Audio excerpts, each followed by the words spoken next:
Et puis, quelques années après, je me suis retrouvé à m'intéresser beaucoup à faire de l'impression 3D. Tout simplement parce que le matériau coûte pas très cher. Le plastique qu'on utilise, du PLA, PETG, ABS, ça s'achète au rouleau, en rouleau de filament, puis c'est pas très très cher.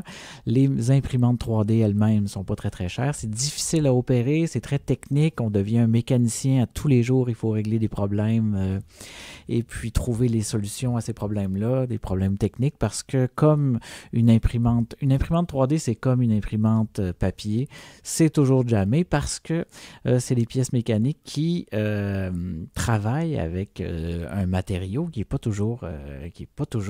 qui est soumis à toutes sortes de conditions, de chaleur, de pression, de vibration. Et puis, ben, c'est ça, il faut devenir un peu garagiste pour sa mécanique.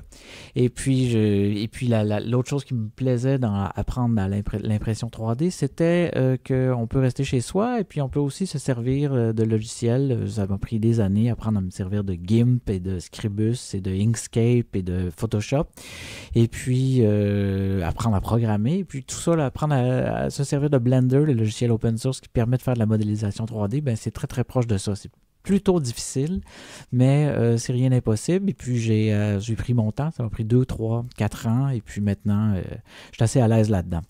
Alors, j'avais pas du tout, je faisais de la modélisation, j'étais en train de préparer des figurines de Claude Gauvreau, j'ai tout un plan quinquennal de figurines qui s'en vient, mais les demandes de bourse n'étaient pas dans le paysage jusqu'à ce qu'un soir, je tombe sur une vidéo qui montrait la puissance de ce qu'on appelle dans Blender des shaders.